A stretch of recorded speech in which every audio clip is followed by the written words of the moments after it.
தமிழகத்தில் 2026ஆம் ஆண்டு நடைபெறவுள்ள சட்டமன்ற தேர்தலில் தாவேகா தலைவர் நடிகர் விஜய் அமைக்கும் புதிய கூட்டணியில் எந்தெந்த கட்சிகள் இணைய உள்ளன என்பது தொடர்பான தகவல்கள் வெளியாகி வருகின்றன.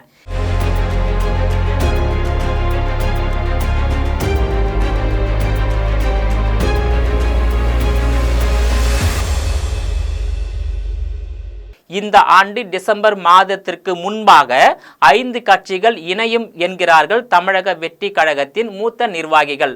தமிழ்நாடு சட்டமன்ற தேர்தலுக்கு இன்னும் ஓர் ஆண்டு காலம் இருப்பினும் கூட்டணி தொடர்பான விவாதங்களும் எதிர்பார்ப்புகளும் அதிகரித்து வருகிறது. இதற்கு முக்கிய காரணம் புது வரவான தமிழக வெற்றி கழகம் தான் முக்கிய காரணம் என தமிழக அரசியல் களத்தில் பரபரப்பாக பேசப்பட்டு வருகிறது. நடிகர் விஜய் திரைத்துறையில் இருந்து அரசியலுக்கு வந்து சந்திக்கும் முதல் சட்டமன்ற தேர்தல் இதுவாகும் என்பதால் இந்த தேர்தலில் விஜயை நோக்கியே அனைத்து அரசியல் கட்சிகளின் கவனமும் திரும்பி உள்ளது. தமிழக திரைத்துறையில் உச்ச நடிகராகவும் தனக்கென மிகப்பெரிய இளைஞர் பட்டாளத்தை வைத்திருப்பவர் நடிகர் விஜய். தமிழ்நாடு அரசியலில் செல்லுபடியாகும் விவகாரங்களை அண்மை காலமாக பரபரப்பாக பேசி வருபவர் என்பதால் குறிப்பிடத்தக்க வாக்காளர்களை ஈர்ப்பார் என்பதில் யாருக்கும் மாற்று கருத்து இருக்க முடியாது. ஆனால் அவர் ஈர்க்கும் வாக்குகள் எத்தனை சதவீதம் இருக்கும், அந்த வாக்குகள் எத்தனை தொகுதிகளில் வெற்றி வாய்ப்பை தேடித்தரும் என்பதுதான் தற்போது தமிழக அரசியல் களத்தில் எழுந்துள்ள விவாத பொருளாகும். தாவேகா தரப்பிலிருந்து விஜய்க்கு 15 முதல் 20% வாக்குகள் தனித்து கிடைக்கும் என்று கருத்து கணிப்பு முடிவுகள் மூலம் தெரிய வருகிறது.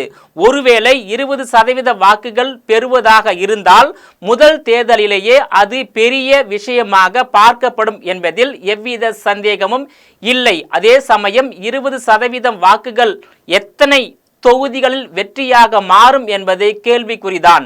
தேர்தல் களத்தில் கூட்டணியின் முக்கியத்துவத்தை ஆரம்பத்திலேயே விஜய் உணர்த்திருக்கிறார் என்றே சொல்லலாம். அதே நேரத்தில் வெறும் வாக்கு சதவீதத்தை பார்த்து ஆறுதல் கொள்ளக்கூடாது. கண்டிப்பாக அது வெற்றியாக மாற வேண்டும் என்பதில் உறுதியாக இருந்து வருகிறார் நடிகர் விஜய் அவர்கள். எனவே தான் விக்கிரவாண்டியில் நடைபெற்ற கட்சியின் முதல் மாநாட்டில் கூட்டணிக்கு தயார் என்றும் கூட்டணிக்கு வருகிறவர்களுக்கு ஆட்சியிலும் பங்கு அதிகாரத்திலும் பங்கு கொடுப்போம் என்றும் தைரியமாக பெருந்தன்மையாக கூறிய விஜயை நாம் பாராட்டியே ஆக வேண்டும். இத்தகைய அறிவிப்புகள் வாக்குகளாக மாறி வெற்றி பெறுகின்ற தொகுதிகளாக மாறும் என்று விஜய் நம்பிக்கையுடன் கணக்கு போட்டு வருகிறார். விஜய் கூட்டணிக்கு தயார் என அறிவித்து 6 மாதங்களுக்கு மேல் ஆகிவிட்டது. ஆனால் எத்தனை கட்சிகள் கூட்டணியில் இணைந்துள்ளன என்று கேட்டால் இன்னும் அந்த கணக்கு தொடங்கப்படவில்லை என்பதுதான் உண்மை. ஆனால் திரைமறைவில் விஜய் கட்சி சார்பாக பல அரசியல் கட்சிகளின் தலைவர்களிடம் பேச்சுவார்த்தை நடைபெற்று வருவதாக கூறப்படுகிறது. தமிழக வெற்றி கழகத்தின் தலைவர் நடிகர் விஜய் கூட்டணியில் நாம் தமிழர் கட்சி இணைய அதிக வாய்ப்பு இருப்பதாக முதலில் கூறப்பட்டது. ஆனால் இதுவரை எந்த கட்சியுடனும் கூட்டணி வைக்காத சீமான் விஜய் உடன் கூட்டணி வைப்பார் என்று பரபரப்பாக எதிர்பார்க்கப்பட்டது. ஆனால் இம்மாதம் மே 18ஆம் தேதி அக்கட்சியின் கூட்டத்தில் பேசிய சீமான் 2026 சட்டமன்ற தேர்தலிலும் வழக்கம்போல் நாம் தமிழர் கட்சி 234 சட்டமன்ற தொகுதிகளிலும் தனித்துதான் போட்டியிடுவோம் என்று அறிவித்துவிட்டார். தமிழக முதல்வர் மு.க. ஸ்டாலின் தலைமையிலான திமுக கூட்டணி கட்டுக்கோப்பாகவும் வலுவாகவும் இருந்து வருகிறது. அதே நேரத்தில் திமுக கூட்டணியில் இருந்து கட்சிகள் வெளியே செல்லவும் வாய்ப்பு இல்லை, வேறொரு கட்சியும் உள்ளே செல்லவும் இடம் இல்லாத நிலைக்கு தள்ளப்பட்டுள்ளது. அதிமுக பாஜக கூட்டணியில் எந்தெந்த கட்சிகள் தொடரும், எவை விலகி வரும் என்பது குறித்த முக்கிய தகவல்களும் வெளியாகி உள்ளன. அதிமுக கூட்டணியில் அங்கம் வகித்த தேமுதிக இந்த முறை அதிமுக திமுக ஆகிய இரு முக்கிய கூட்டணிகளையும் கைவிட்டு தாவேகா பக்கம் செல்ல அதிக வாய்ப்புகள் இருப்பதாக கூறப்படுகிறது. அதேபோல் அதிமுக கூட்டணியில் கடந்த தேர்தலில் இடம்பெற்று பயணித்த புதிய தமிழகம் கட்சியும் ஆட்சியிலும் அதிகாரத்திலும் பங்கு அளிக்கும் கூட்டணியான தாவேகா உடன் இணைய வாய்ப்பு இருப்பதாக கூறப்படுகிறது. அதேபோல் தேசிய ஜனநாயக கூட்டணியில் பயணித்து வரும் ஓபிஎஸ் அணி அதிமுகவின் வரவு காரணமாக திக்குமுக்காடி வருகிறது. பாஜக அதிமுக கூட்டணியை உறுதி செய்ய மத்திய உள்துறை அமைச்சர் அமித்ஷா சென்னை வந்திருந்த போது ஓபிஎஸ் உடன் சந்திப்புக்கு அனுமதி அளிக்காததால் அமித்ஷா மீது ஓ பன்னீர்செல்வம் வருத்தத்தில் உள்ளதாகவும் கூறப்படுகிறது. அதேபோல் டிடிவி தினகரனின் அம்மா மக்கள் முன்னேற்ற கழகம் குறித்தும் அதிமுக அதிருப்தி தெரிவித்து வருகிறது.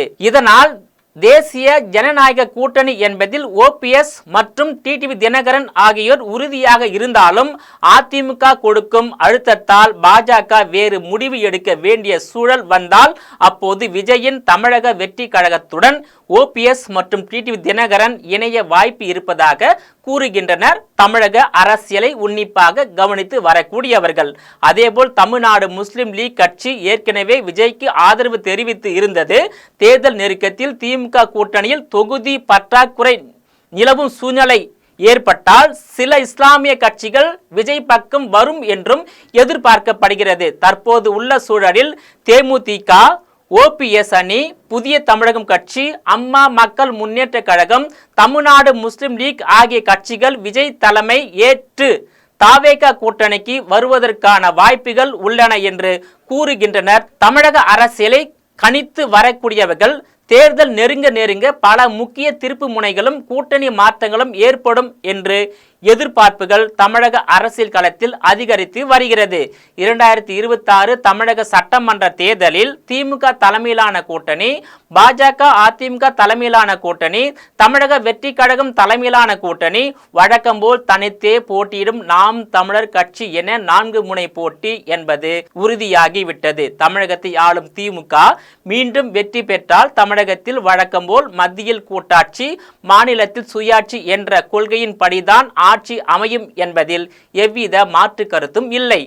அதிமுக பாஜக கூட்டணியோ அல்லது தமிழக வெற்றி கழகத்தின் தலைமையிலான கூட்டணியோ தமிழகத்தில் ஆட்சி கைப்பற்றினால் தமிழகத்தின் முதலாக ஆட்சியிலும் பங்கு, அதிகாரத்திலும் பங்கு என்ற அடிப்படையில் ஆட்சி அமையும். தமிழகம் புதிய மாற்றத்தை சந்திக்கும் என்பதில் மாற்று கருத்து இருக்க முடியாது. குறிப்பாக தமிழகத்தில் அதிமுக என்ற அரசியல் கட்சி 1972ஆம் ஆண்டு தொடங்கப்பட்டு நடைபெற்று வரும் சட்டமன்ற தேர்தலில் தொடர்ந்து 2 முறை வெற்றி பெறாத திமுக இந்த முறை மட்டும் எப்படி தொடர்ந்து 2 முறை வெற்றி பெறும் என்று தொடர்ந்து 2 முறை திமுகவை அரியணையில் அமர்த்தும் அளவுக்கு அண்ணா அறிவாலய திமுக அரசு மீதும் திமுக அமைச்சர்கள் முதல் அடிமட்ட தொண்டர்கள் வரையில் உள்ளவர்கள் ஊழல், லஞ்சம் மற்றும் பண மோசடி வழக்கில் சிக்கியுள்ளதால் தமிழக மக்கள் திமுக ஆட்சியாளர்கள் மீது அதிருப்தியில் இருந்து வருவதால் திமுகவுக்கு நிச்சயமாக மக்கள் மீண்டும் வாக்களித்து வெற்றி பெற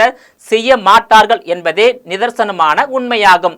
குறிப்பாக திமுகவின் மூத்த அமைச்சர்கள் துரைமுருகன், ஐ பெரியசாமி, எம்.ஆர்.கே. பன்னீர்செல்வம் போன்ற அமைச்சர்கள் வருமானத்திற்கு அதிகமாக அசையும் அசையா சொத்து குவித்த வழக்கில் சிக்கியிருப்பது, நில மோசடி வழக்கில் அமைச்சர் மா சுப்பிரமணியன் அவர்கள் சிக்கியிருப்பது, ஏழை எளிய பாமர மக்களிடம் பல கோடி ரூபாய் பண மோசடி செய்த வழக்கில் தண்டனை பெற்று சிறை சென்று நீதிமன்றத்தால் தண்டிக்கப்பட்டு அமைச்சர் பதவியை இழந்துள்ள செந்தில் பாலாஜி, சமூகத்தில் பிரிவினைவாதத்தையும் சமூக மோதல் போக்கையும் ஏற்படுத்தும் வகையில் அவதூறு கருத்து தெரிவித்த வழக்கில் சிக்கிய அமைச்சர் பொன்முடி பதவியை இழந்துள்ளது. டாஸ்மாக் துறை, கனிமவளத்துறை உள்ளிட்ட பல்வேறு அரசு துறைகளில் பல ஆயிரம் கோடிக்கு மேல் நடைபெற்றுள்ள ஊழல் விவகாரத்தில் சிக்கியுள்ள தமிழக மூத்த அமைச்சர்கள் துரைமுருகன், கே.என். நேரு, அனிதா ராதாகிருஷ்ணன், மூர்த்தி, துணை முதலமைச்சர் உதயநிதி ஸ்டாலின் மற்றும் தமிழக முதல்வர் மு.க. ஸ்டாலின் ஆகியோரை கைது செய்ய மத்திய அமலாக்கத்துறை மற்றும் வருமான வரித்துறையினர் முடிவு செய்து அதற்கான ஆதாரங்களை திரட்டும் பணிகளில் தீவிரமாக ஈடுபட்டு வருகின்றனர்.